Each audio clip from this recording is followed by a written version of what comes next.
Good morning, ladies and gentlemen. Welcome to COVID-19 Marketing to Survive webinar, organized by OML Africa with Enabler Consult.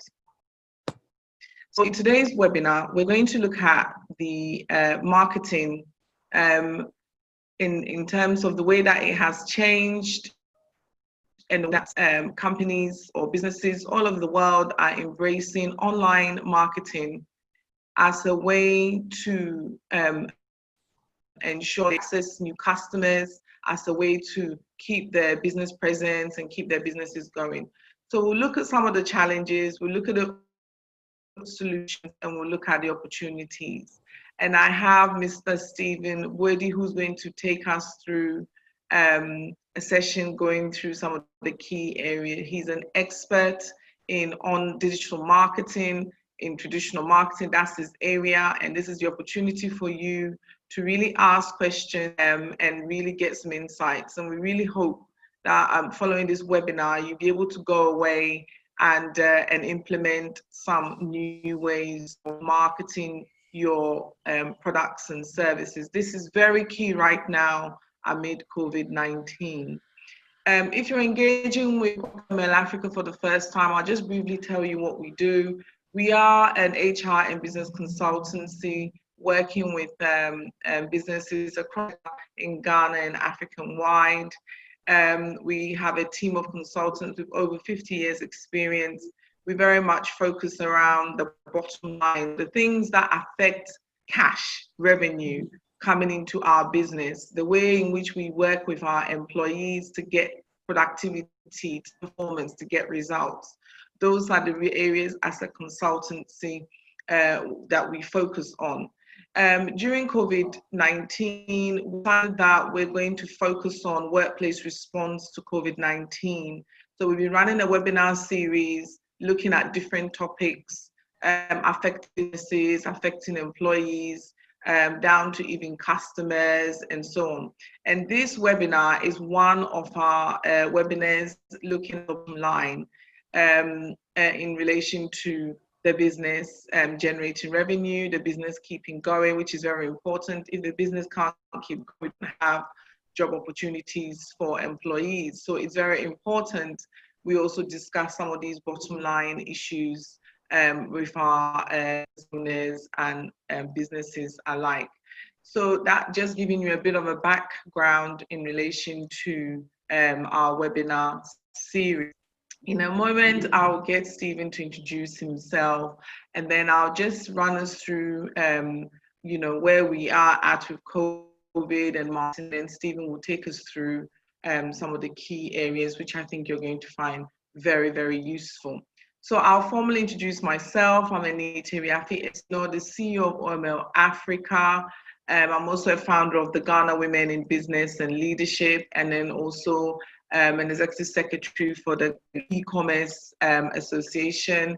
So when it comes to all things business and people, that's me. I love it. That's the area that I'm in. I expertise. Is that the word to put it in? So you're in good hands. You're in very good hands. So I'm going to I'll hand over to Stephen and then when he introduces himself, he'll just go straight into his presentation. So you have to hold on just a little bit longer to hear from Stephen.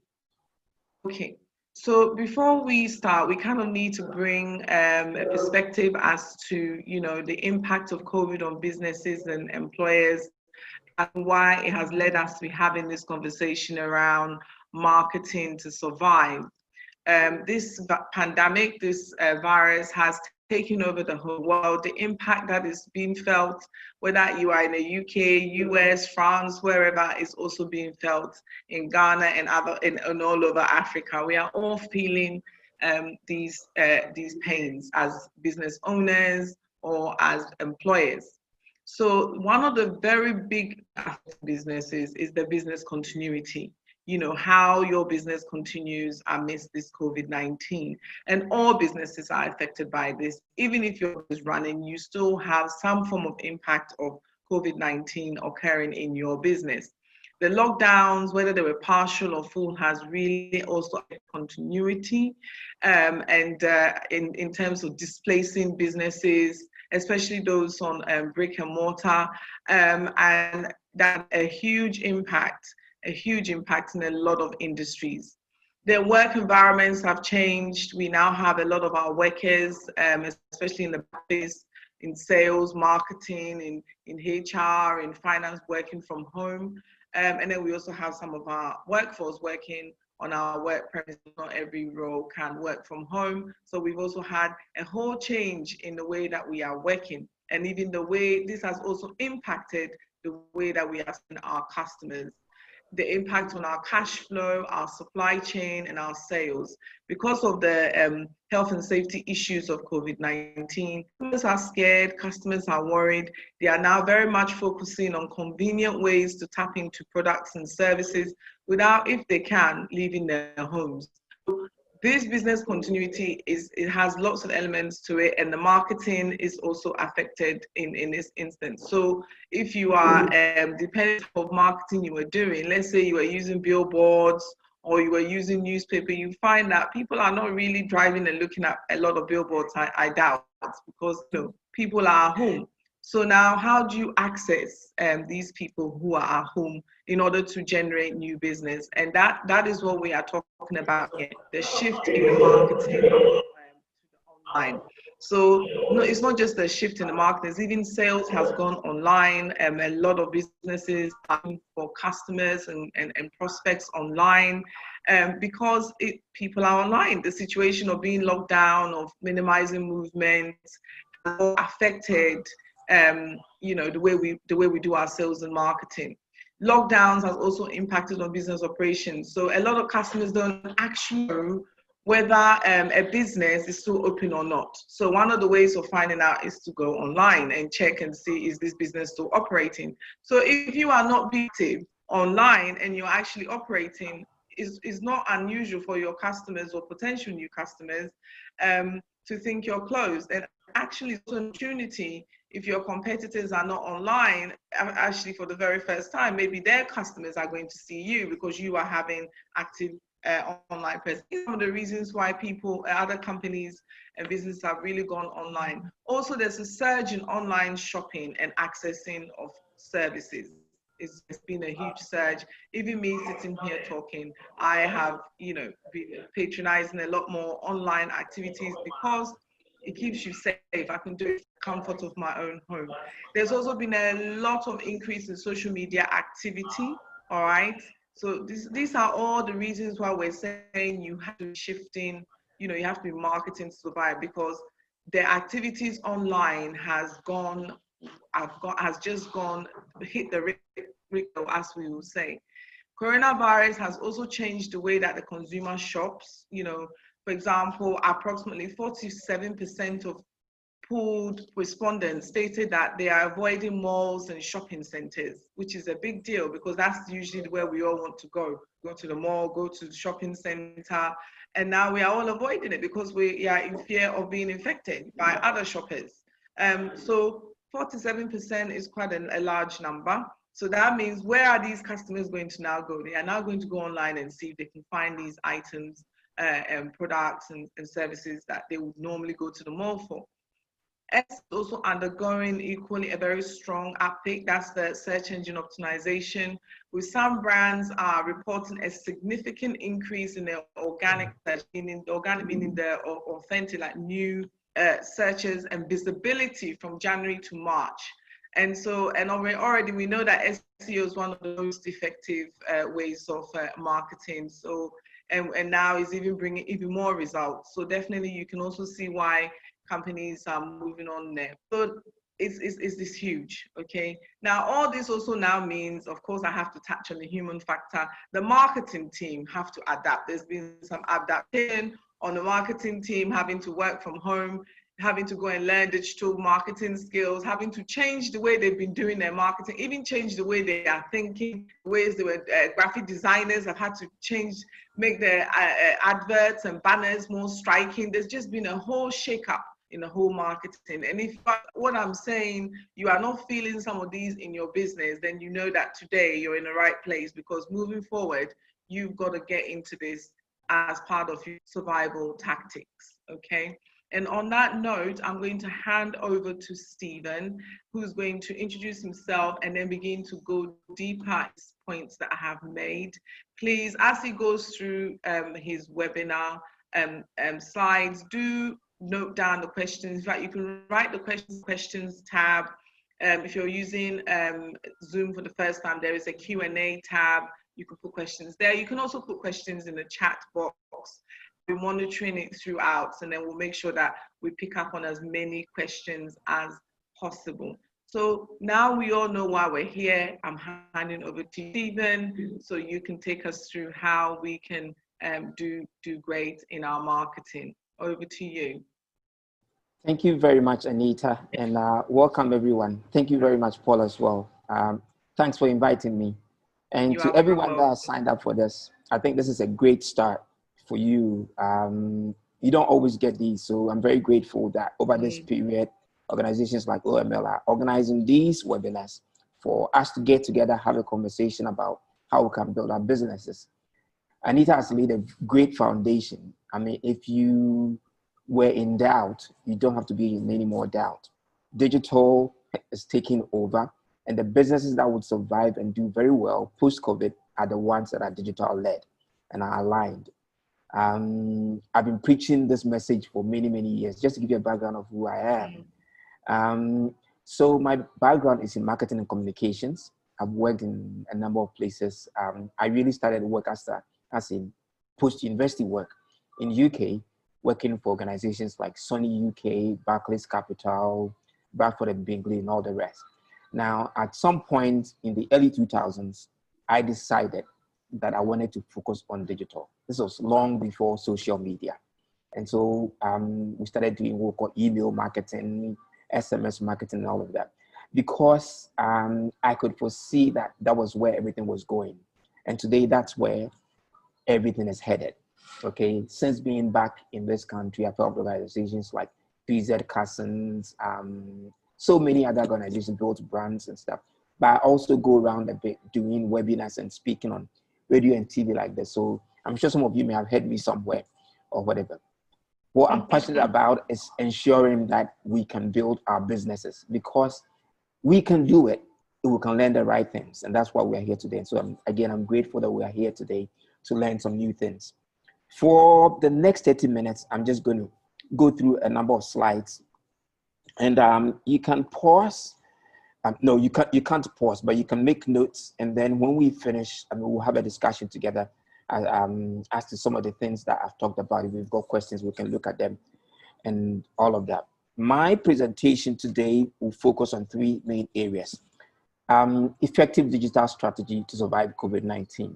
Now, this is very, very important because the way digital is, anybody at all can wake up in the morning and say to his nephew, oh, you're on Facebook, create a Facebook page for my shop. And they think they are doing digital. Now, that's a mistake we're making. So I just want us to step back. I said it somewhere this week, that if you don't do anything at all, this is a time when you have to pause and look at the strategy behind the digital that you are doing and see whether you are really aligned. So we'll look at what we call an effective digital strategy. We'll look also at what we call customer engagement tactics, because there are things that you need to do to really engage your customers. Now, as marketing people often say that there are steps you take people through what we call like a consumer journey, or what we call these days inbound marketing. You attract, you convert, you close, and then you delight your customers. Now, you need to take them all through this. A big part of it is the engagement. You need to engage people so they would engage you. If there's no engagement, you can't do the sales, you can't do anything that you want to do. So it's important that we do that.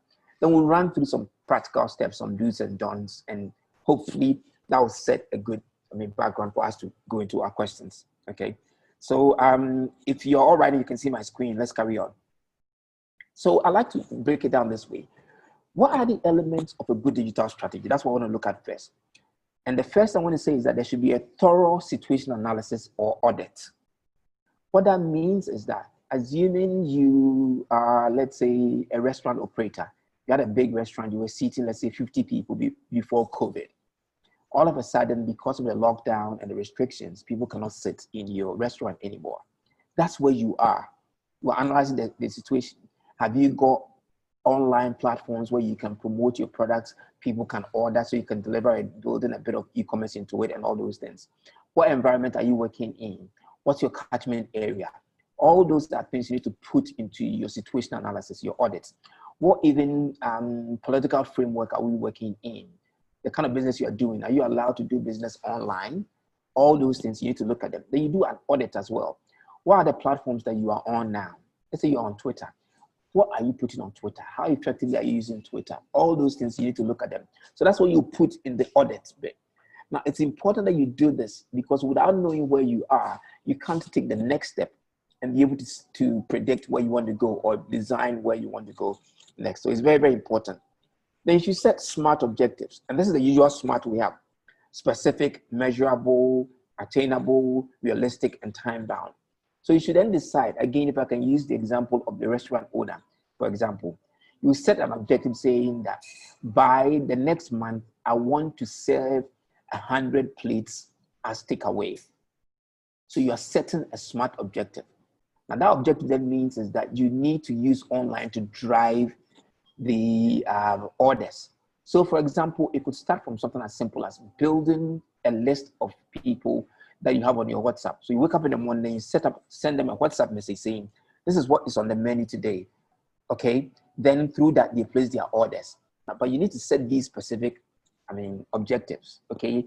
I want to make sure that, for example, by next year, 50% of my turnover is coming from online.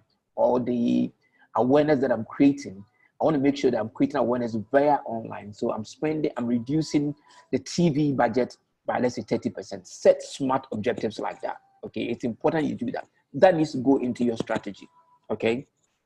Then you need a set of relevant tools and resources. And here I'll put in the human resources. Anita mentioned that. Now, over this period, I've had to train a lot of companies and their people. People have to retool. People have to learn even how to use the phones correctly to take the right pictures. Because it's not everything that you can engage an agency or a professional photographer to do for you. How much of it can you bring in-house? How can you do that? So train your people. But set of tools, like even investing in the right, data package.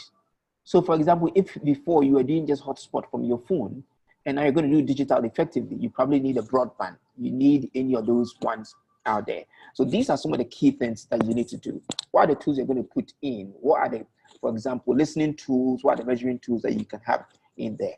Your strategy should include this. Then clear metrics and KPIs. What are you going to be measuring? It's funny when you talk to a lot of people and you ask them, are you on Facebook? They'll say, yes, my business is on Facebook. I've got 50,000 followers. 50,000 followers, so what? How many of those followers are placing business with you? How many of them see what you post? How many of them are really engaged? So you need to set the right metrics, okay? That you say out of, for example, the businesses that the business that I get every day, the inquiries I get, I want 20 or 30% to come from online. I want this to come from here. If you are doing, for example, an email blast, and you are sending your email to 500 people, you want to make sure that you set a target, for example, that let's say I want 50 of them to place business. You're setting clear metrics, you're setting clear KPIs that you're going to measure. Otherwise, you won't be able to measure whether or not you're being successful. Then you need a content plan. This is very, very interesting. A lot of businesses I've seen, their social media is managed by people who wake up in the morning and ask themselves, what should I post today? If you do that, it's very random and it's disconnected. You need to plan. So you have the content. I'll talk about content in detail in a minute, but you need to own a piece of your own content. So when people are looking for something, they know you for it. For example, not because Anita is on, but if in Ghana, we're having a conversation about labor issues, we're having a conversation about workplace environment and all of that, OML has to be involved. If we're having a conversation about e-commerce, OML has to be involved. so that we're saying that they are the top leaders. They are people known for that. The business that you do, if you're a coffee seller, for example, if we're having a conversation in Ghana about coffee, do you come up? It's your content that will create that. And so you need to remember that, okay? And then also a set of actions, schedules, responsibilities, and all of that. So what are you going to do? What are the practical actions you're going to take? Okay, you need to remember that. You need to remember that. You need to remember and take the right actions. Is that okay? All right. Then a system also to monitor and measure everything that you are doing and also be able to optimize it. That's one of the most beautiful things about digital. I do radio and I do TV. But you see, radio and TV can only guess for you, for example, how many people saw your ad, how many people heard your ad on radio or TV. With digital, everything is measurable, often even in real time. So if you are spending money doing anything online, you have to have a system where you are measuring and optimizing everything you are doing. Because the beautiful thing is that you should be able to optimize it. If I put a banner on, let's say, my Joy Online today, and if by tomorrow I'm not getting the clicks that I need to be able to look at it and say, okay, is the banner on the right page?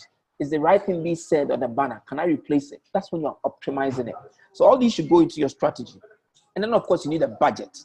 Because these things are not free. We often mistake it that, oh, Facebook is free to create, so Facebook is free. No, Twitter is not free, SEO is not free. None of them are free. So you need a budget to support what you want to do, okay? And then, of course, when you have an organization, you need a corporate organizational digital policy. So that will guide what you do online, how you respond to people, the tone of even your comments online. We can talk about this in detail on another day. Okay, they need community rules and guidelines. We've seen how sometimes people will come onto your page and they will post profane stuff. They will attack other members of the community and all sorts. You need community guidelines that will guide everybody that's on the platform. Okay, now these are the things that you need in a good strategy. I have a model that I often recommend to my clients, and I'm just going to walk you through this model. I call it the SODIA model, which I've created. So if you look at it, we start from point one, situation analysis. That's where you ask yourself, where are you? So what are the insights? What does the audit say? That is the platform on which you begin to set your objectives. So your objective is, where do you want to get to? What do you want to achieve from one end? And then it could be as a business, what you want to achieve. Then you look at the third, which is the role of digital. What role then should digital play in this objective? Is it to create awareness? Is it to drive business processing? Is it, for example, what is digital supposed to do? Okay. Then I've got what I call an ecosystem. This is the set of platforms, both online and offline platforms, that you put together and you lay them out to do what you want to do. Okay. And often I say to people that you need to have your website at the middle. I call it the hub. That's where everything lives. Because it's your own real estate. And that's why at least you should have a one-page website. When people are Googling you, they want to find out about you, that's where they will go. So that should be the center of everything that you do. Then I have a second circle, which you will call the social and engagement circle. Because when we wake up in the morning, we don't go to websites. We go first to social media. We take our phones and we go on social media. So that's where the conversation is happening. So you take content from your home, your website to social media. Then there's the outer circle, which I call the traffic drivers. So that includes your search, your billboards, your radio, your TV, and all of that. I often say to people, there's no point in putting up a beautiful billboard if you can't find space for your website on it. Because otherwise, once people drive past the billboard, you only see a beautiful picture. They want somewhere to go and deep dive to find out more about your business, but they won't find anywhere because you didn't give them the chance to come to your website. So you lay it out like that. That's the ecosystem. Then the fifth one is what I call actions. So the set of actions you take. How do you recruit your audience? How do you recruit your fans and all of that? That needs to go into it. Then the last one is the reporting and optimization. How are you going to be reporting? And what KPIs are you going to be looking at? Is it monthly that you're going to review and see what you need to optimize and all of that? So this is a model that I often recommend. Hopefully, with a model like this, you'll be able to have a good digital strategy for beyond COVID. Like I've said, COVID has caught a lot of people off guard. A lot of people were doing things that were even not influenced by any effective strategy. Now you need to start doing that. So if you are going to do your audit, go through and have an effective strategy like what I've recommended here. These things need to go into your strategy. Okay, we can come back and talk about this during the questions time. But I want to go on to the next bit I want to talk about. The next important thing I want to address today is customer engagement. And like I said, now, even the same way in real life, we don't like to be snubbed. Online, on digital, people don't like to be snubbed. So how do you engage people? How do you attract them? How do you have conversation with them? What is the engagement? Is the conversation that then leads to business. People don't just see things and they place business. No, it has to engage them. And that's why content is important. And I've put about 4 different blocks of things that are key in customer engagement. The first one is establishing an online presence and visibility. So you need your own platforms, your website, your Facebook page, your Twitter, account, your Instagram, your YouTube, and all of that. The ones that are relevant. You need these platforms as critical. Okay, that's what gives you an online presence. That's what we call earned media. Sometimes when you have this online presence, people also see some of your things and they talk about you, they say things about you, whether it's reviews, recommendations, or whatever. That then also gives you mileage. So that's earned media. You don't pay for these. You're not doing anything, but then they are promoting because of probably the good business that you're doing.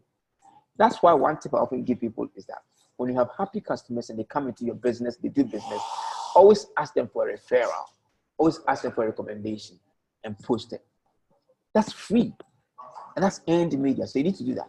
Then the big one that Anita mentioned earlier, search engine optimization. The important thing you need to remember is that there are millions of websites out there. And websites are not found on their own. It's search that makes websites visible. So people like Google and the other search engines, they use what we call crawlers.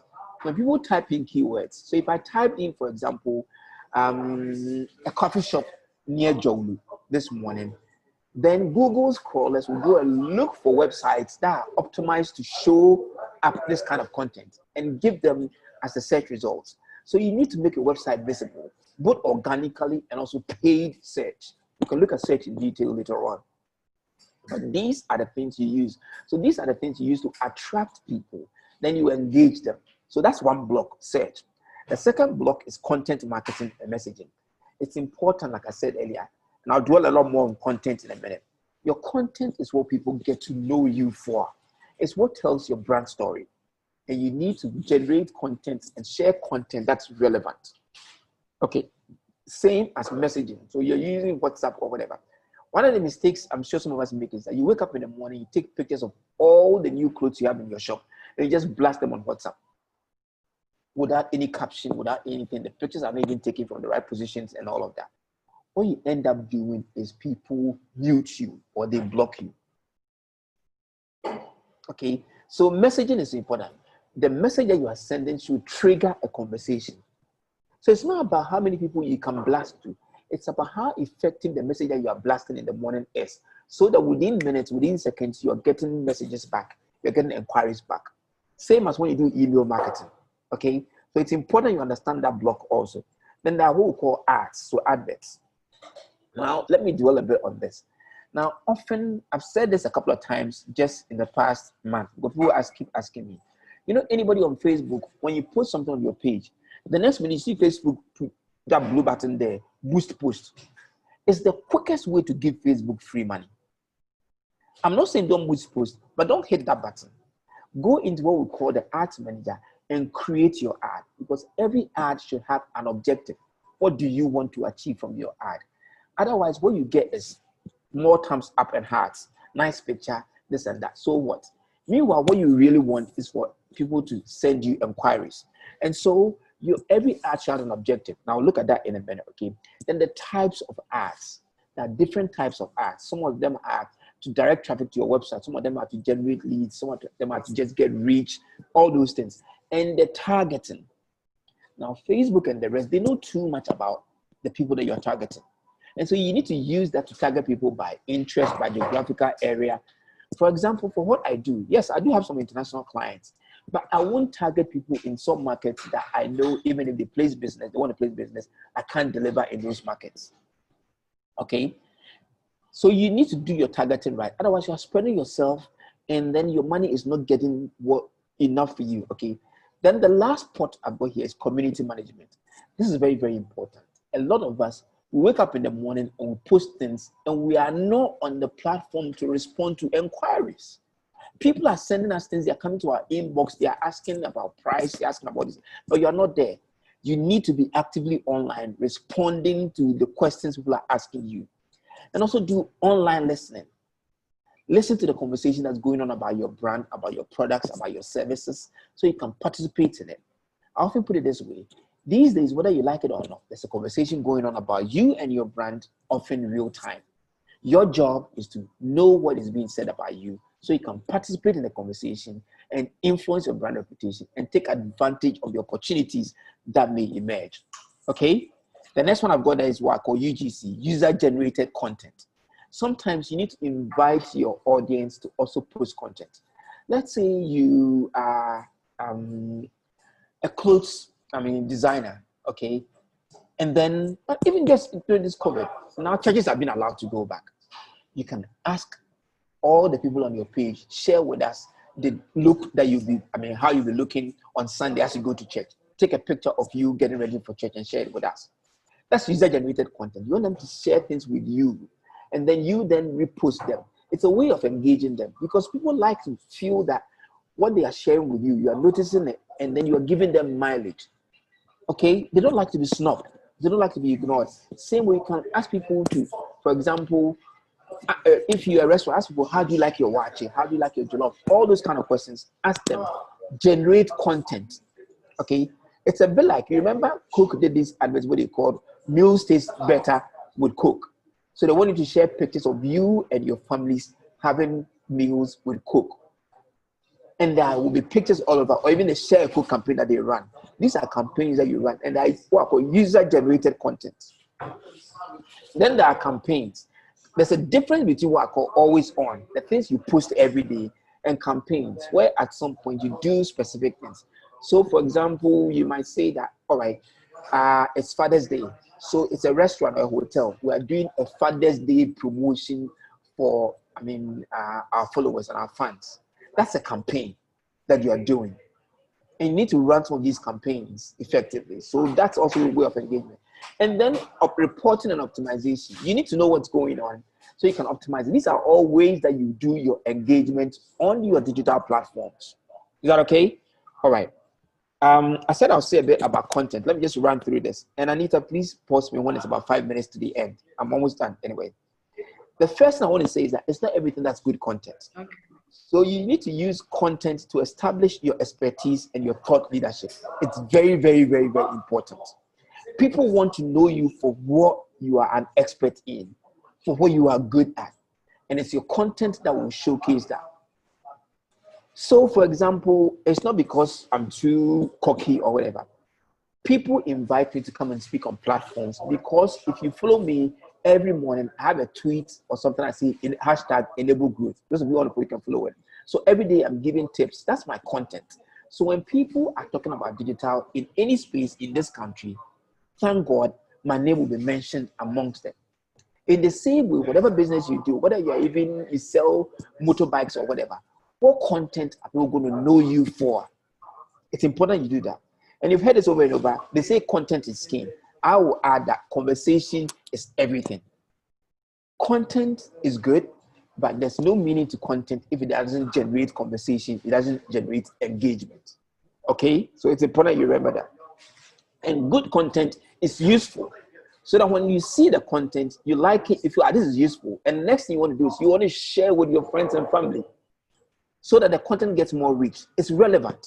It's disruptive. But what I mean is that as you scroll from top to bottom on your phone, you get there, you see the picture, it disrupts your flow. So you have to pause and look closely at it. Zoom in, or even if it's a video, your video is on mute, but then that's where you play it. And I'll show you a couple of videos in a minute, you see what I mean. Okay? It should also be shareable because we have a sharing culture. If I see something and I don't feel like sharing it with Anita because it doesn't give me value, then it's not really shareable. Are you okay? And it should be entertaining. It shouldn't be boring. It should be engaging and all of that. Now, let me say this. Content marketing is not selling. Putting up saying, oh, 2 suits, come and buy 2 for 1, this and that. It's not content marketing. That's trying to sell. content is more subtle. Are we okay? So we need to remember that, okay? Now, content should be packaged in the right formats as well. Content doesn't work in every format. So some content are better as videos, some as infographics, some as just text, some as just a picture, a still picture. And they should be published on the right platforms. For example, Twitter allows for videos, but it's not great for videos. Videos we know live on YouTube and Facebook and Instagram. So they should be published on the right platforms. I'm going to wrap up very soon, but there's a video I saw this week, which I think and I think it's beautiful. So if you've seen this before, but this is how some brands do it. So let's watch this video. You're worth it. 3 words we have all heard at least 1,000 times, right? You're worth it. But do you really understand what that means? It's a beautiful reminder to us all that we have worth. You have reason and rarity. There is value in each and every one of us, including you. That is precious even on the days you might not feel it. You never depreciate in value. Those words are there to remind you. So to all those watching who feel like that or have ever felt like that, focus on what I'm about to say and repeat after me. I'm worth it. Okay? Maybe that felt great, or perhaps that felt weird. Let's go again. First, take a deep breath and let it out. Forget the naysayers and silence the critics, even if the harshest words are the ones you say to yourself. Do not doubt yourself, and this time speak it louder, really loud. I'm worth it. And the next time you hesitate before going after something you want, the next time you blush and brush off a compliment, the next time you doubt your place in the world, in the workplace, in your home, or in your own skin, say these words to yourself: I'm worth it. And I know you will always say it like you mean it. I'm worth it. Because you are. And always will be. Got that? All right. I hope we all saw the video. Now, you can't watch this video and not be inspired and not feel like sharing the video. But you see, it's from L'Oreal Paris. It's a beauty brand, and I've worked in beauty industry for many years. If you don't see the first scene and the last scene, you wouldn't know even where it's coming from, because it's not pushing you to go and buy makeup or whatever. But if you work in this industry, you know that they own the whole, phrase worth it. Then you know where this is coming from, okay?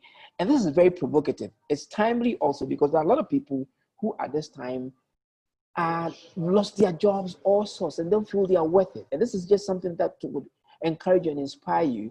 Even me, a guy, after watching it, I felt my other guy friends needed to see this, but it's targeted at women. So that's the point. Now, one of the things about this is that I say it's effective because it's got celebrity power in it. Rarely do brands get it right like this. It's got relevant content. It's engaging. It adds value. It's entertaining. It's timely. It's disruptive. They dropped it like 2 weeks ago in the middle of all this COVID and also this Floyd issues. So this is the kind of content that's very real. I want to show you just similarly, could even a still picture. I love this one because these are some of our own people, these twins, photographers. This is our own Woodin. You see a picture like this, you have to pause and zoom in and look at it. This was taken when they went out, I think, to not the Oscars, but one of those events outside. Okay? Now this is Happy Socks. And look at that. Who would want to advertise their socks in something like this? But it's got a dark whatever. That's the kind of content that when you see, you want to pause and look at it. This, again, is Happy Socks, okay? So this is the kind of content you want to create, content that's engaging. The picture is striking. You want to zoom in, you want to look at it. It's very, very important you look at these. The last one I want to talk about in engaging is advertising. I think I wouldn't even dwell too much on this because I already talked about it.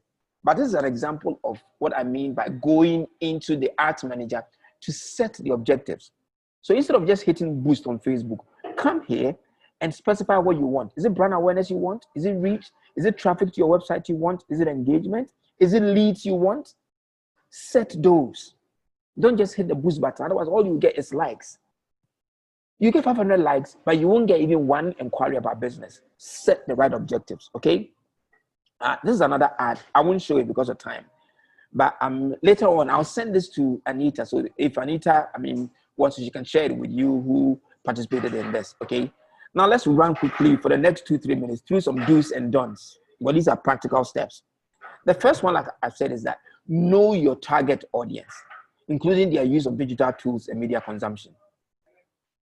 One example I'll give is, sorry, go on. Just to do that so we can take some questions. I say you've got about 2-3 minutes to do this. Okay, excellent. I'll just run through that. So, for example, during the lockdown, we saw a spike in the use of TikTok.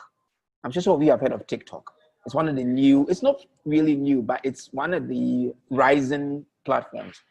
And it was a spike because all our celebrities were there doing skits, various videos and stuff. And we're all locked down at home and we're watching them.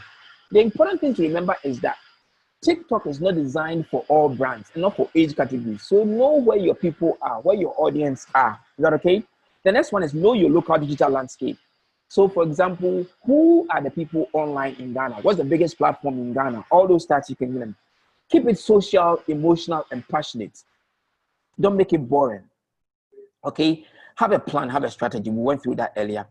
Align your digital objectives with the business objectives. Digital doesn't live on its own. It has to hit the bottom line. Okay, so align them. Make data-driven decisions. Look at the numbers and use them to make the decisions that you are making. Okay? Think mobile and design responsive, because over 95% of our online experience in Ghana is on mobile. Test and learn. It's important. You have to test things so you learn and you optimize as you go on. Have a media buying plan. Have a budget so you can boost posts when you need to. It's pay to play anyway. Engage to be engaged. We talked about that. It's social anyway, so you have to engage to be engaged.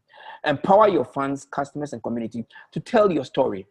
You wow them, you delight them, and they become your ambassadors and they will tell your story online. Okay. Everyone is a publisher. People can tweet or say whatever they want to say about you. So you need to listen and participate in the conversation. And then get the right tools, the cameras, the phones, the apps, and everything else I'll talk about. Just a few don'ts. That's the last one I want to do. Don't play the field. Keep it fewer, bigger, better. You don't have to be on every platform. It's a mistake we often make. You don't have to be on every social media platform. You don't have to do everything. Keep it fewer, bigger, better. Okay? Don't be disengaged. So you switch off. Everything is real time. Within seconds of just going off, something could happen about your brand or you could lose a lead or whatever. So be active online. Don't reduce digital to just social media. It's more than just social media. Pardon my grammar there. Don't reduce them. Don't chase likes and other vanity metrics. Likes are great, but they are not everything. So don't just chase likes. It's easy to get them, okay? Don't replace traditional with digital. Under COVID, a lot of things have moved online, like Anita said, but it still should be connected with the offline. That's why we talk about integrated marketing, okay? And don't use vanity metrics to prove value. The fact that you've got 500 likes for a post that you put up there and then you say you're getting value. No, that's not everything, okay? And don't hit the boost button like I said earlier, okay? And don't engage influencers without assessing their real influence. Let me just finish with this one because I've got a bit of issue with them. We're signing on celebrities and paying them huge money to do all sorts of things for us without getting real value. The question to always ask is, can they give you real influence? Can they change the buying habits of your customers? That's the question to ask. With that, I think I'll hand back to Anita and we're going to take our questions. Thank you very much. Thank you, Stephen. So okay. I think Stephen put his contact there. If you want to contact him, you can do so. Right now, I have quite a number of questions, and I've seen people have also been putting questions. Okay. I want to get to the nitty-gritty because this is a serious topic of us in business, and there's a lot of things that we all do that we can do better, or we can find out even if we're doing the right thing. Yeah. I want to start by taking the point you made about not being on every social platform, because you get conflicts. some places it's like have a social presence. So people think they have to be on every platform. But for me as a business owner, it told me that you need to target your business to the appropriate platform. Initially, when I went into business, I wasn't doing it. I was trying to be everywhere, and I'm not getting value for your money. But I want to put it to you because you're the expert. Do I need to be on every platform? Twitter, Instagram, Facebook, LinkedIn, Snap, even on the social interaction platforms like Snapchat, email, all kinds of people. All sorts. Just, is that necessary? Is that necessary? It's not necessary. That's why I talked about the fewer, bigger, better. The first you need to understand is, who are your target audience? Are they on those platforms? That's the first one. Are they making the decisions you want them to make on those platforms? I'll give myself as an example. So I'm heavy on Instagram, but the things I do on Instagram are different from what I do on Twitter. On Instagram, I go there for inspiration when I'm looking for, let's say, presents for some of my friends and family, things like that. Or let's say you are in the wedding industry and you would find that these days a lot of weddings, the planning and everything is happening on Instagram. That's where people go for inspiration about the decor, about the wedding dress and all of that. So you need to be on that platform. You won't find a lot of wedding conversation happening on Twitter. Okay, so you need to understand the platform, the features that it has, the people that are there and what they are doing there. There are some platforms that you only switch on just for listening. So Twitter, for example, yes, maybe your business doesn't really happen on Twitter, but because when news breaks and there are things trending, it happens a lot on Twitter, you use it only for listening. So that's not where you go and pack your bars and be posting things actively. So just to answer your question, GP, no, you don't have to be on every platform. It's an analysis, an assessment you need to make. And it differs from business to business. Okay. But the only one I would say that is like a one, it fits all, is Facebook. Well, Facebook has almost everything that you want. Almost everybody is on Facebook. So that's a must have. And you must also have like at least a one-page website. Yeah. Now, the other thing I want to talk about is WhatsApp. These are the social platforms. And WhatsApp, of course, we know it was meant to be like a messaging interaction platform. Yes. And now they said WhatsApp business. But what you find is that a lot of people are not using WhatsApp business. They are using the normal, everyday personal. And I just want to get your perspective on this, because this is quite, in Ghana, this is one of the platforms that people really try and say things. But I'm wondering how effective it is, because if I'm honest with you, I'm in a lot of groups and all kinds of chats going on. And so I have I have muted a lot of groups and whatnot. And then also sometimes, in groups, there are no rules. So people are just posting products. And so actually, sometimes they probably may be very good products that I want, but I can't see it. So I just want to, I know it's a platform that yes, definitely you should be using to try and connect with new customers, or even you can create, a customer inquiries through your WhatsApp and all that. But I thought the way people are bombarding with products and all the time, and of course, I'm just speaking as a consumer now, and it's expensive. So I'm asking, is it effective? Do you think, is it effective? In bombarding people. So do you need to have a better strategy for WhatsApp if you want to use it as a platform to do your marketing? Is it better to use the WhatsApp business? Is it better to use some things where when I click the link, it actually is far better for me? I'll see all your products in one go rather than all these. Is it? Definitely cannot dismiss it as a platform. I'm just asking you, do you, the current way we are, some people are using it as I've just described? Is it? I think we're abusing it. We're abusing it, and you nailed it. You see, it's a bit like WhatsApp is owned by Facebook, and it's a bit like the difference between a Facebook page and the person, an account on Facebook. They have different features. WhatsApp business is designed for business. So if you want to do business, use that one. And that's where it gives you the features to be able to do all the broadcasts and the things you want to do and the engagement you want to. And then also WhatsApp, like most messaging, it's direct marketing, okay, like direct mail or whatever, and it's permission based. So don't add people simply because you've got their number. Well, that's what a lot of us are doing. We're even doing it with the WhatsApp personal account. So we just wake up in the morning, we hit, and like exactly what you said, we are all blocking them and we're muting them. So they are not getting any results. And if there's anybody on this call today, I'm telling you today, look into WhatsApp business and move your activities onto WhatsApp business. It's designed for what you want to do. The personal account is not designed for what you want to do. And you're wasting time, you're wasting money using it that way. Number two, get permission before you start blasting things to people. It's called permission-based marketing. You don't add people simply because you have their phone number, because you end up losing them rather. Plus, if you're going to do it and you really want engagement, like I talked about, the content has to be right. You, Anita, just mentioned it. That one is what we call like a carousel type of advertisement. So you send one post, it's got a link, and the link then takes them to the website where they can see the whole range of your posts and all of that. So it's easier for people to consume and engage with the content. They don't see 50 pictures that they have to download. The first thing they're thinking is, have I got enough data to download this? And they can do it at their own convenience. Just click the link, it goes to the website. They can see what's there. They can engage with it. So the simple answer is that we are abusing it in our part of the world. In fact, we're using it the way that we used to use SMS blast.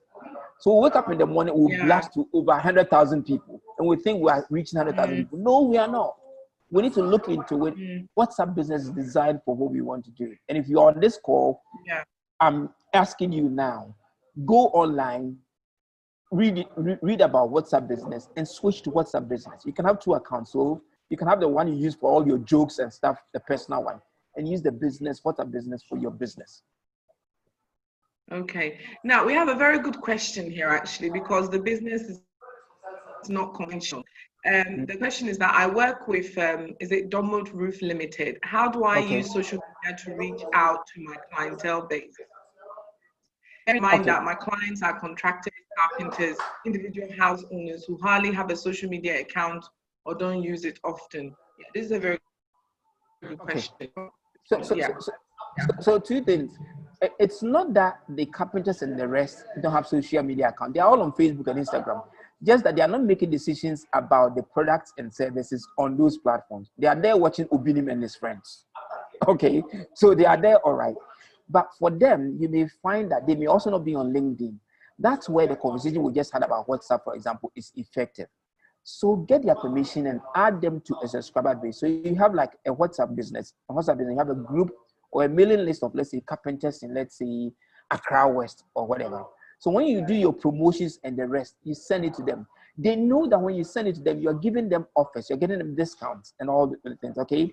So that could be as simple as that. That's what might work for them. But then also have a website, because there are people also who would want to go and find out about the business, about Domwood Roofing and all of that. That they won't go to WhatsApp, they will Google you. So even if it's just one page and you've got 10 different products, and you can list them there, say a bit about the business, have that. So when people are doing due diligence on your business, they'll have somewhere to go. But when they're doing due diligence, they won't go onto WhatsApp to go and find you. Okay. Yeah, I also wanted to add that, maybe put to you, Stephen, that of course you made up their type of customers may be more watching YouTube. Yes. So would it be advised to say that maybe they ran a campaign for you, because you can't do that? You can't do it where whatever program they're watching, your adverts may come up. So would YouTube be more place where they want to? One. You know, that's because a good one. So, you know, you're trying. You mentioned target marketing, and I understand the target marketing means I have to find out where my preferred customers, the customers who have money to buy my products, who want my products, are. So I absolutely, you know, they're carpenters. They're not really active on the social media. But we're saying that probably they're more social. They're watching videos. They're more on the internet. So would online campaigns like Google ad or social media ads, like maybe on Facebook, be more of an approach for them, because maybe more in those places?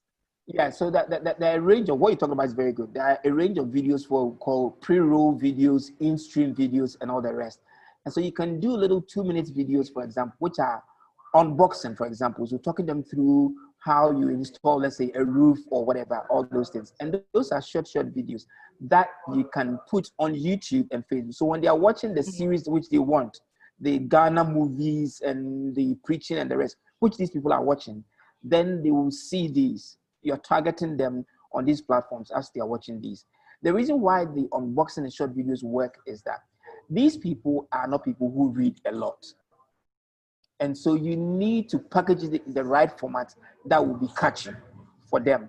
And they won't feel that it's too disruptive and too invasive. They are disconnected. Because if you do just side, arts, like display arts and the rest, they won't read those.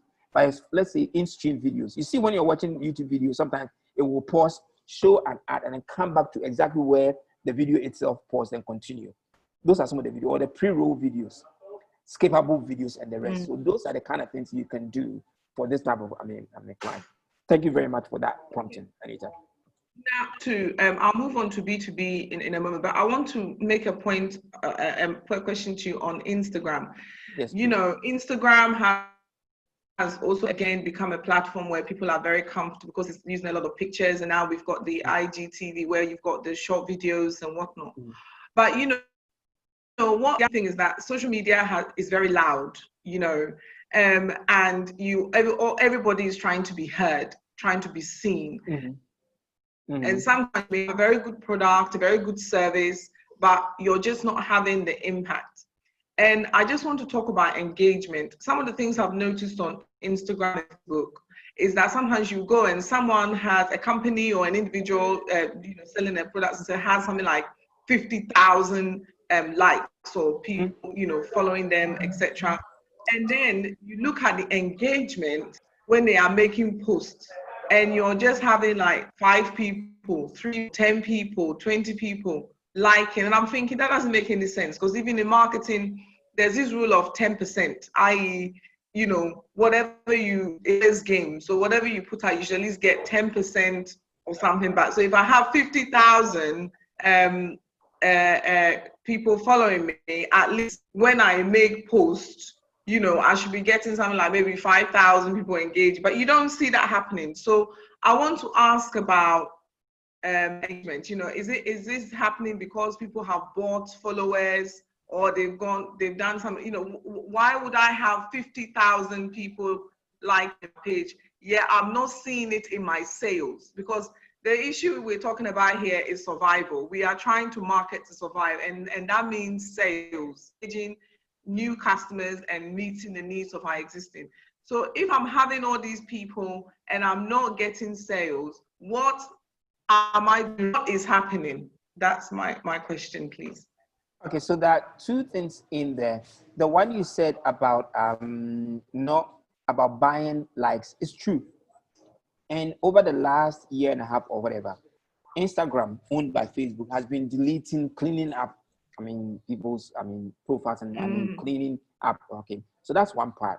And it's also related to the bit I said about the influencers and the rest. So you need to look at that.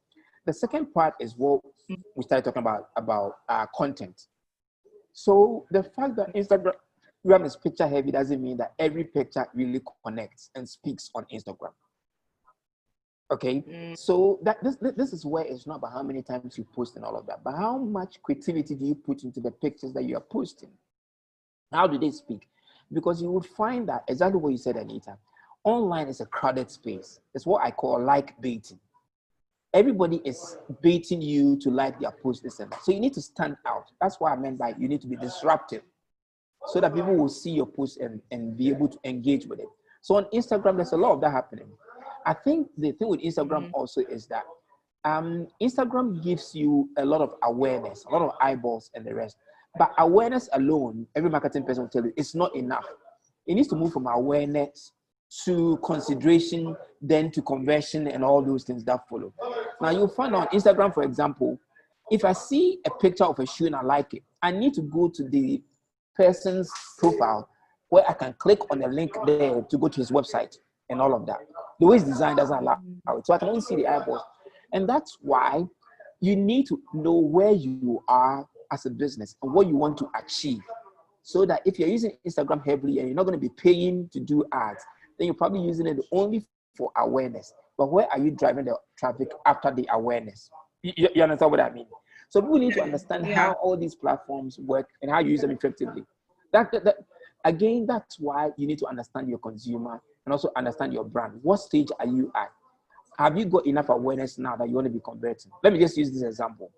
I've got a client who just launched a funeral plan as an insurance policy.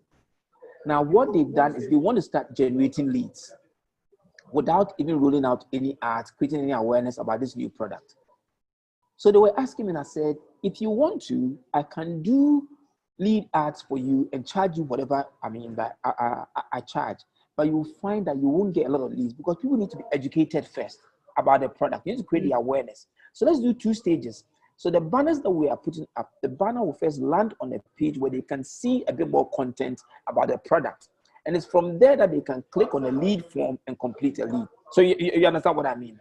Sometimes, and if you are on this call, you need to start understanding where even your brand is at and what you really need to look out for when you're doing anything on digital.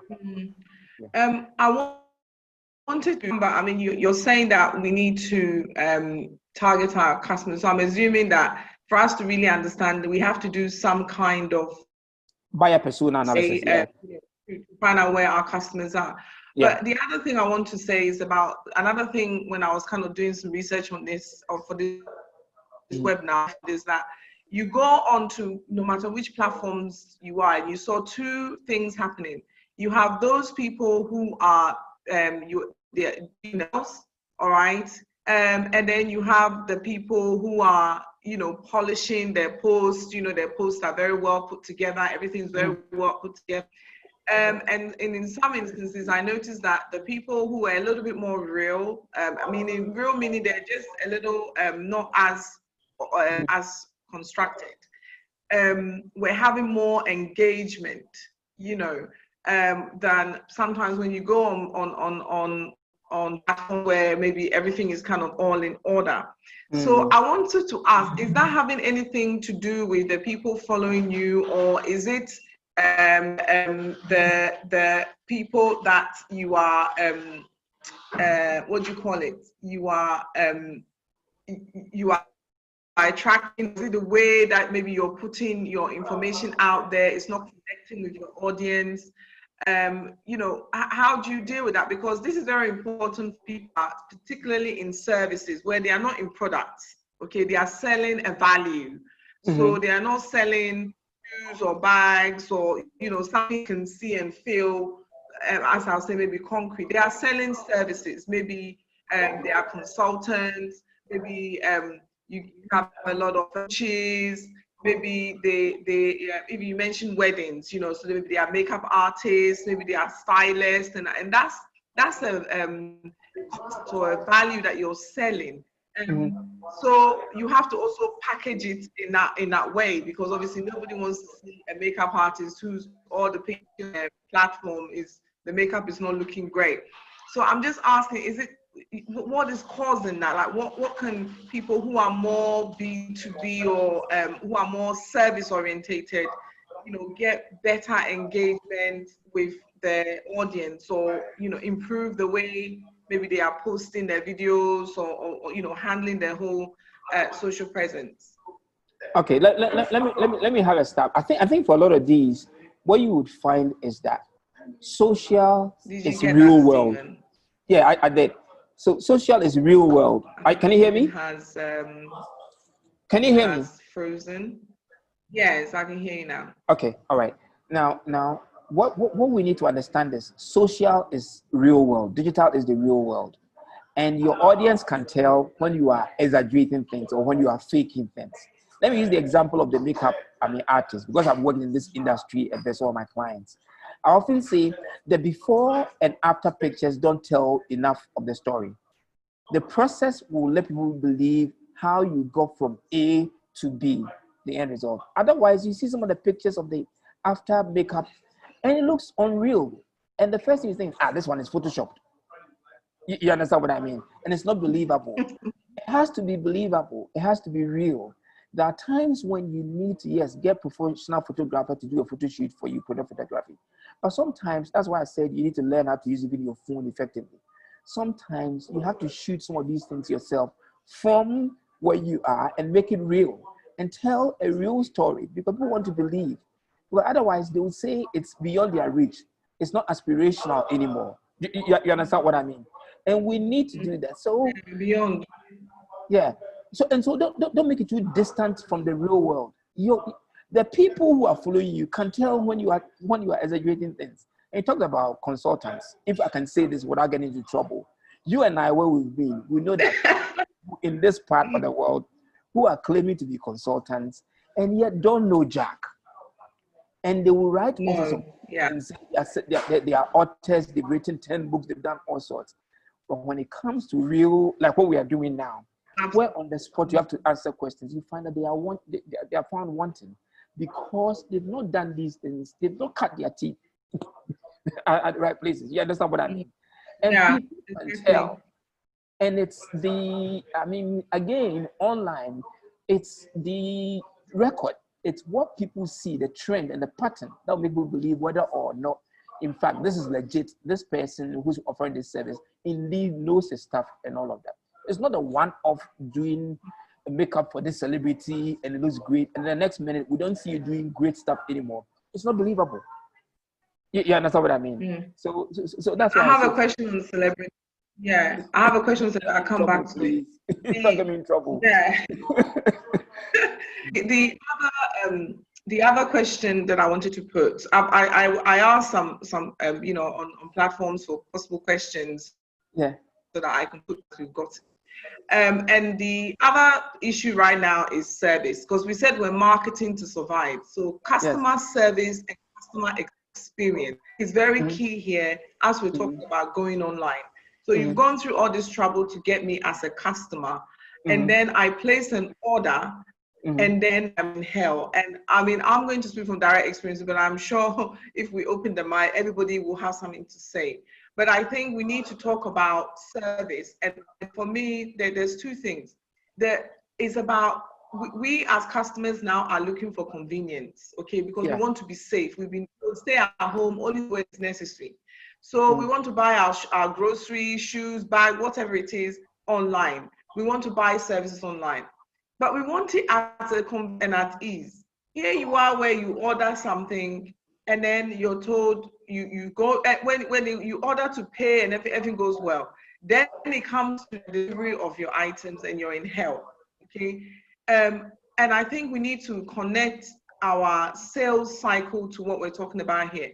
We have couriers, deliverers who cannot give you even a time spectrum, whether it's between 9 and 12 or 10 and 11 or whatever. They can't give you any time. And we are in Ghana. People don't have time, especially when you're working, to take days off to sit at home the whole day waiting for delivery. And then on top of it, they are not using any GPS, any form of map.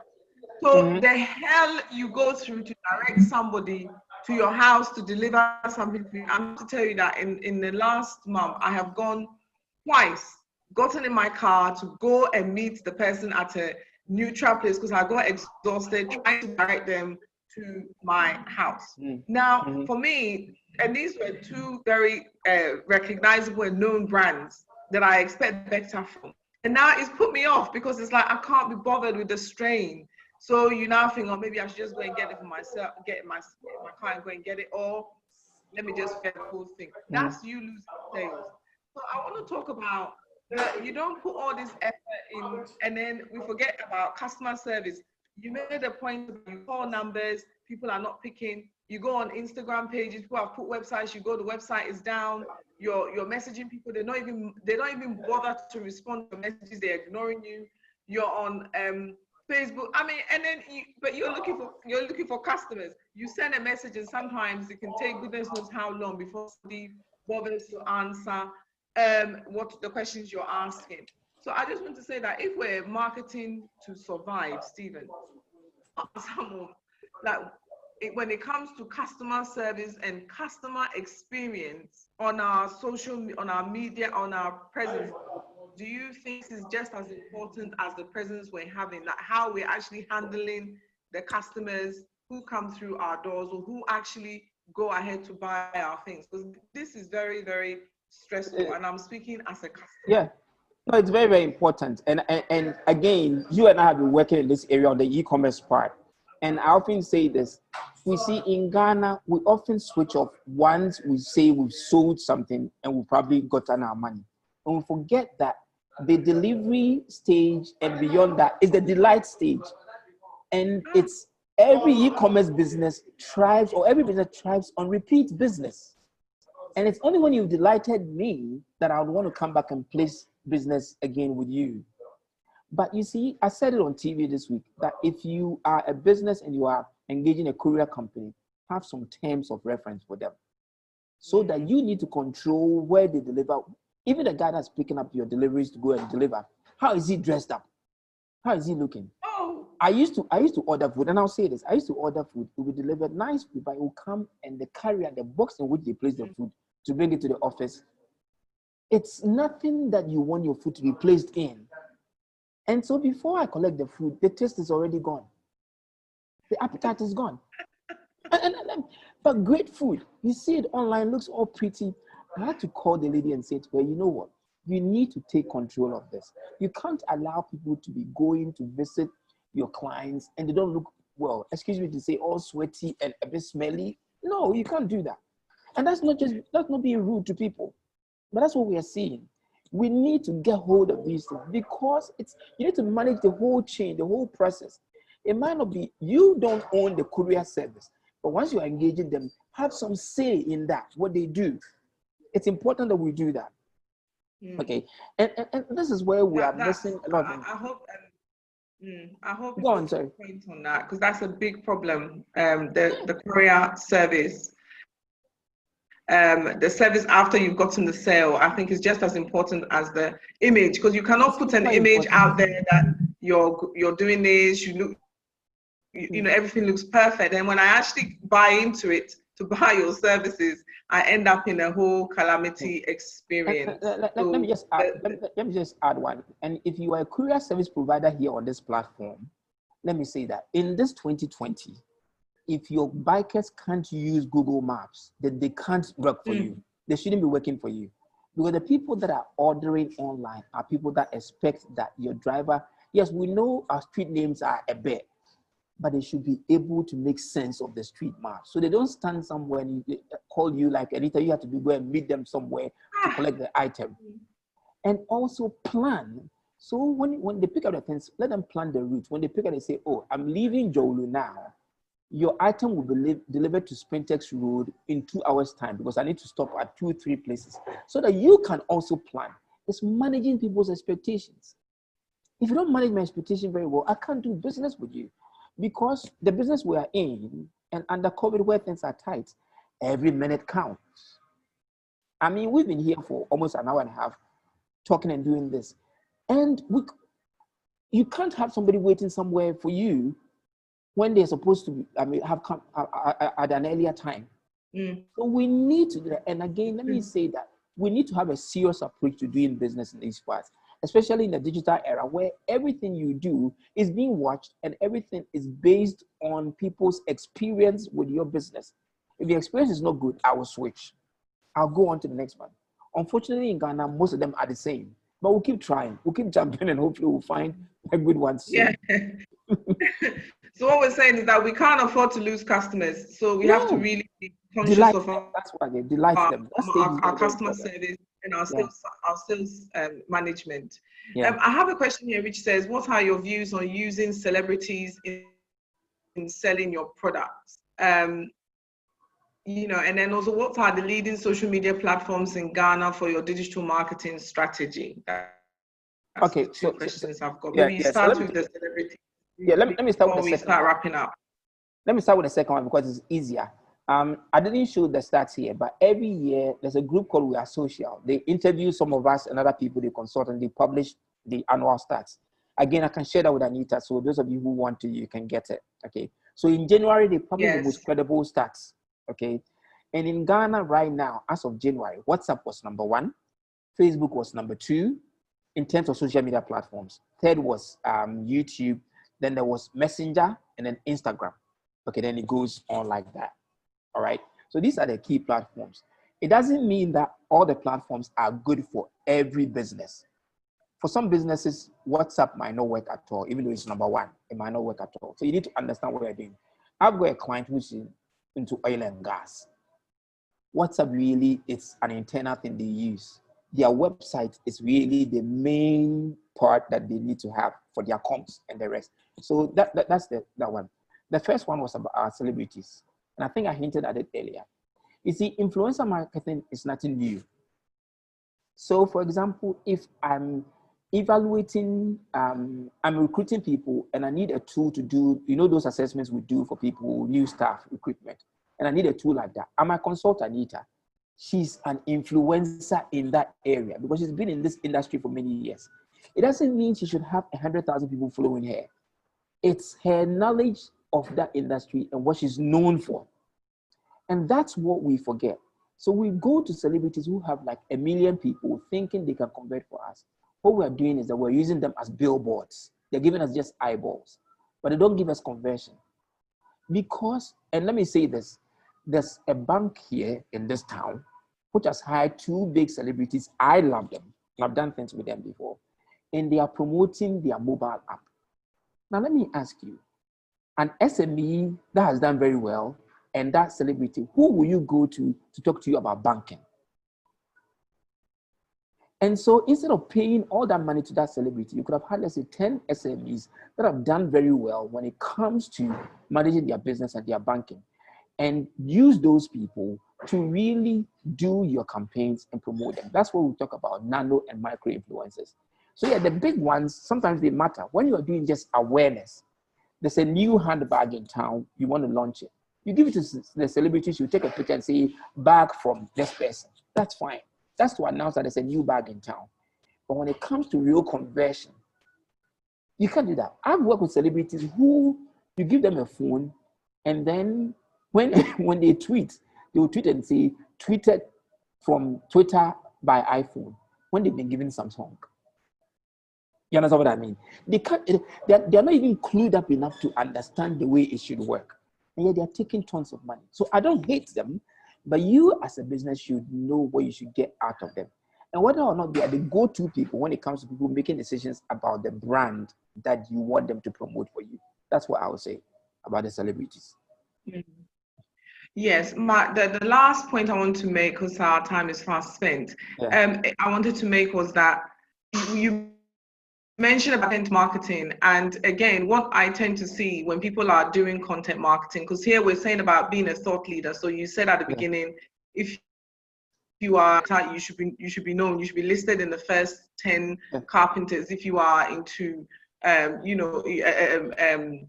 selling fashion, whatever bags, whatever you're into, you're on it, you should kind of be known for it.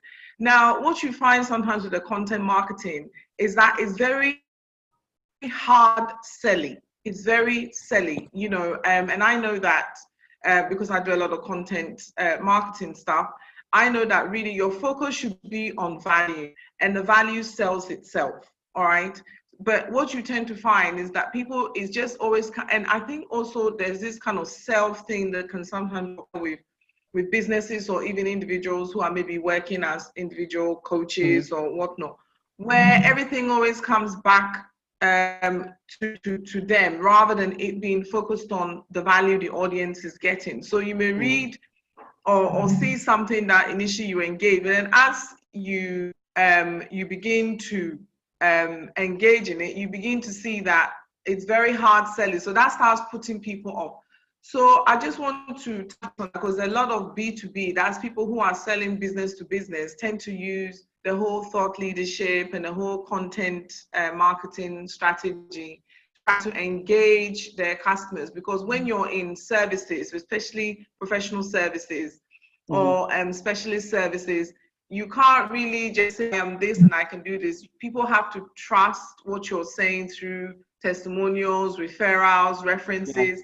and really the things you're talking about around it matter. So I just want to ask your view on, you know, when your people are using content marketing and you know, is very selling. Yeah. Okay, so I said it earlier that content marketing is not hard selling, and I think you said it again. This is where a blog, for example, becomes very, very relevant. That's where you showcase your expertise. So, for example, if you are, and I'll use not really a service, but let's say a car dealership, for example, you don't always have to say, "Come and buy this car. It's 2 years accident free," whatever happens. But what tips are you giving people on even managing their cars, servicing their cars? I worked with two big designers over this COVID period.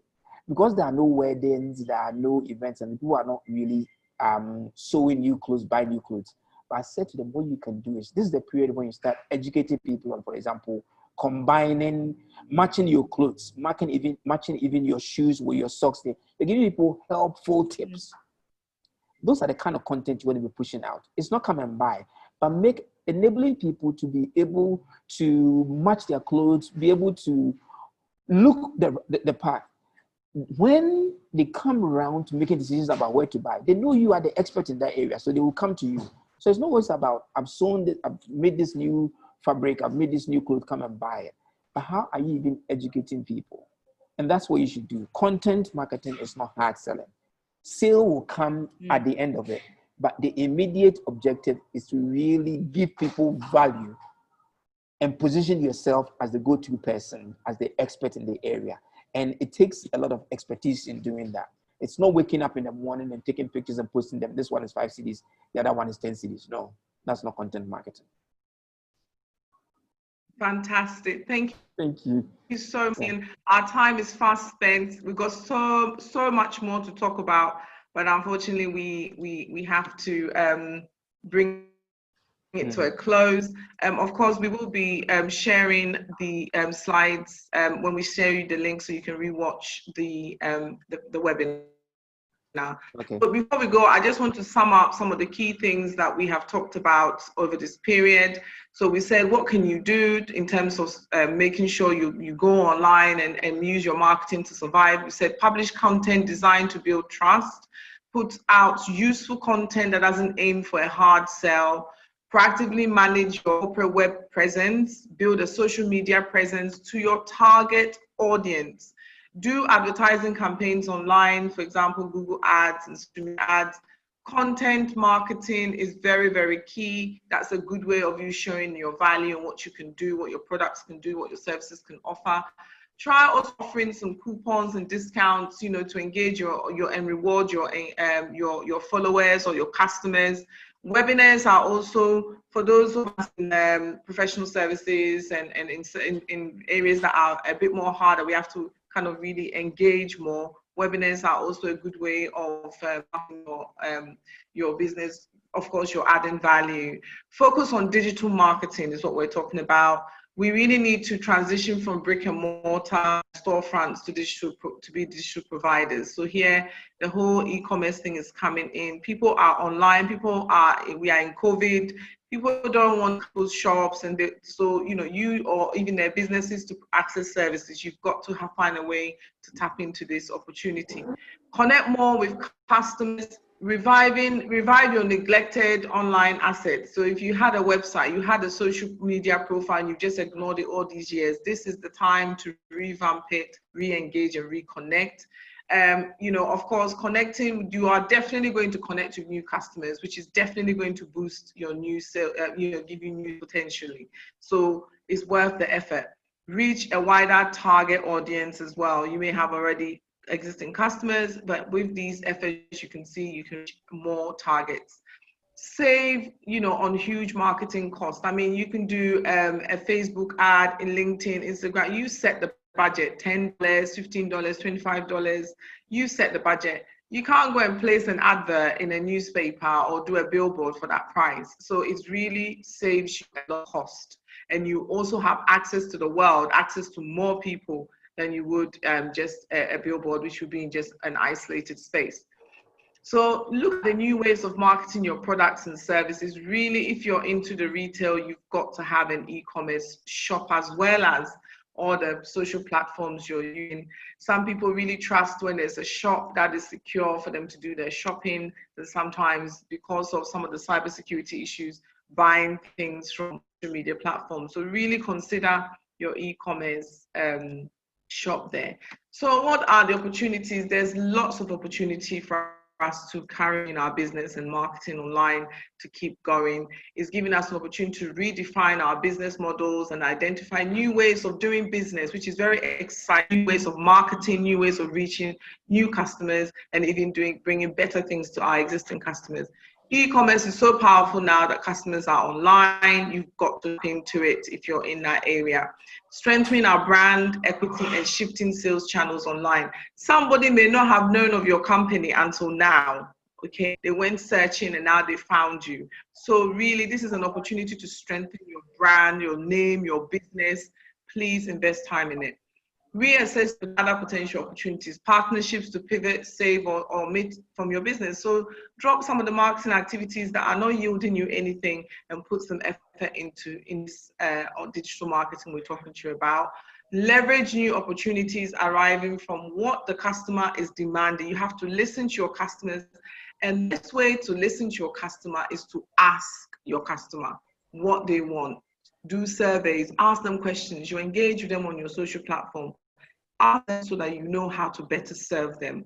Advantage for employee learning, especially here we're talking about marketing, so this will be very much good for our marketing workers to now learn to up their skills. If they don't have, you need to make sure you're developing those skills, and there's lots of e-learning resources online. Some of the training are even free. So, you know, get them on there, get them learning so that they can be better support to your business.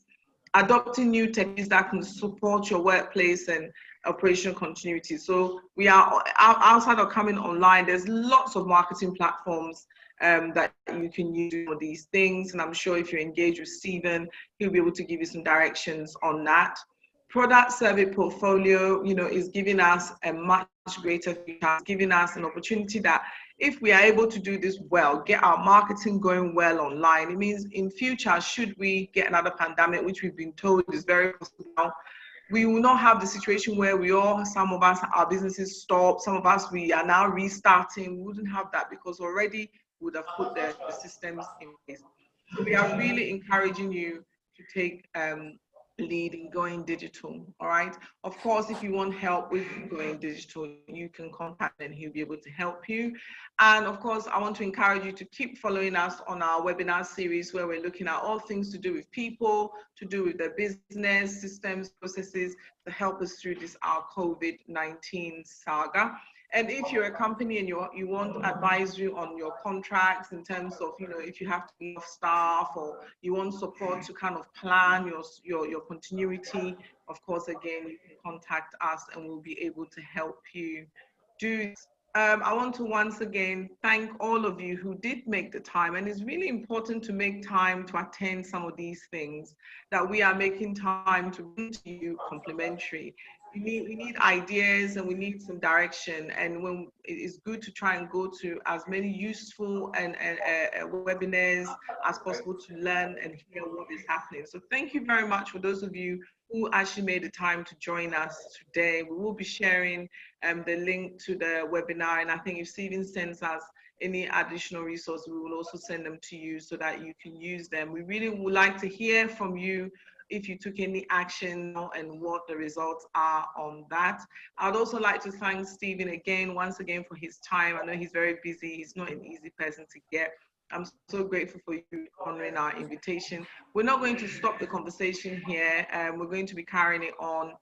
We have another webinar coming up, which is with the e-commerce association, where we're talking to some of the big guns in e-commerce. And I think if you're in e-commerce or you're a business who wants to now move into e-commerce, you want to look at that particular webinar. If you haven't subscribed, if you go on any of our social handles, it should be on there. And if you registered for this, you should get a notification to attend that webinar as well, which is going to be proving to be very good. We've got quite a number of the leading brands I won't tell you, you have to attend to find out. So you can really, we're really going to delve into the Ghana e-commerce space, and we're going to talk about some of the what's really happening on sales, on marketing, on deliveries, on so many things that you may not know, but you're actually in that space. So I look forward to those of you who can join us for that. And on that note, I want to thank you all once again. Wishing you all a very good day. It's been an absolute pleasure, and have a very good day. Thank you very much, and goodbye. Thank you very much, and bye-bye.